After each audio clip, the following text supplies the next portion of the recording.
Jadi saya bilang. Jadi baru dibuka di sini? Iya, baru dibuka. Nah, enggak dong, di Instagram saya udah buka. Ya udah, oh enggak dong, enggak ya, soal anak buah itu enggak dibuka. Oh baru di sini? Enggak dibuka. Dia sendiri yang bingung. nah, jadi terus akhirnya aku tulis surat lewat orang PDIP. Saya bilang, Mas Hasto saya mau pulang, ini serahkan kemana? Saya akan serahkan ke Pak Roni saja. Dan dijawab oleh Pak Hasto. By surat itu? By surat, di suratnya juga darurat lah kayak. Surat tulisan ada nggak sih? Langsung tangan, iya. Ada yang difoto itu? Oh nggak boleh dong, itu pribadi dong sifatnya. Oke, oh nggak bisa di-spill juga ya. Maunya di-spill aja. Nah, sebab Pak Hasto yang bilang, enggak, serahkan saja kepada Wakil Sekjen, yaitu Pak Adi. Nah, ketika saya sampai, ya udah besok paginya saya minta ketemu, malamnya saya WA, besok paginya saya minta ketemu langsung Wasekjen. Oke, jadi dengan arahan dari Pak Hasto, pemilik dokumen. Pemilik dokumen itu, iya. Anda berdua bersurat, dan akhirnya memutuskan ya berdasarkan itu ke Wasekjen PDI Perjuangan. Soalnya itu dipertanyakan juga oleh Ibu, kenapa ke Wasekjen ya? Ibu juga nanya kemarin saya di Tekuman, tanya sama Ibu, kenapa ke Wasekjen? Perintahnya Pak Hasto, Bu, aku bilang gitu.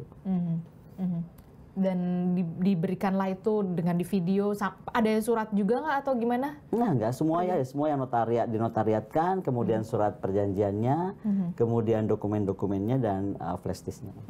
Dokumen, ada 37 dokumen. 37 total dokumen. File dokumen ya, dan di nomor... Kira-kira segini lah, segini. Segitu ya, bisa menggoncangkan? Pastinya menggoncangkan. Katanya menggoncangkan karena kan nggak tahu ya, buat saya sih menggoncangkan itu kan tergantung orang ya. Kalau saya baca kan, ya udahlah pastilah, beberapa itu sebenarnya udah muncul sih. Beberapa itu menurut saya sudah muncul di banyak tempat. Tapi salah satunya? Ya soal korupsi keluarga Joko Widodo misalnya, itu ada 3 seri tentang itu dokumennya. Tapi kalau buat saya sekali lagi nggak tentang itu. Yang saya lebih concern itu adalah tentang nomor 7, yaitu penghancuran PDIP. Jadi memang ada upaya-upaya menghancurkan PDIP.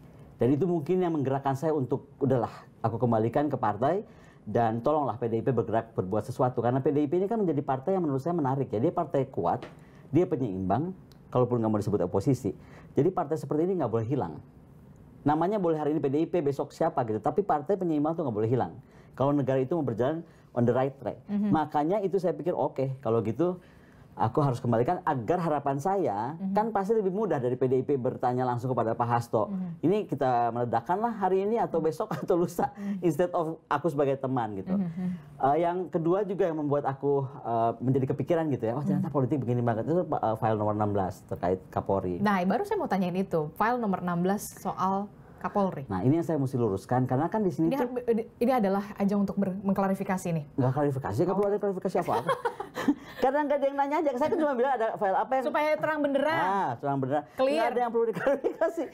Nah, saya cuma mau bilang ini kan makanya nanya nggak banyak nih, kan gue seneng kalau kayak gini.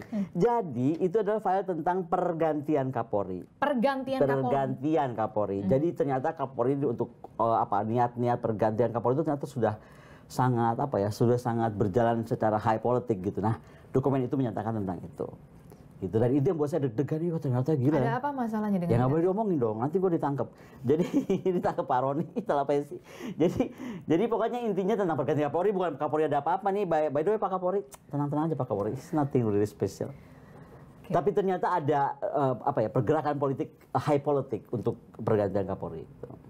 Ada apa di balik pergantian itu? Nggak usah kita bahas. Nanti tanyakan saja kepada Sekjen PDIP, namanya Mas Adi. Wasekjen PDI Perjuangan. Saya sudah tidak lagi memiliki file dan sudah saya serah terimakan dengan formal.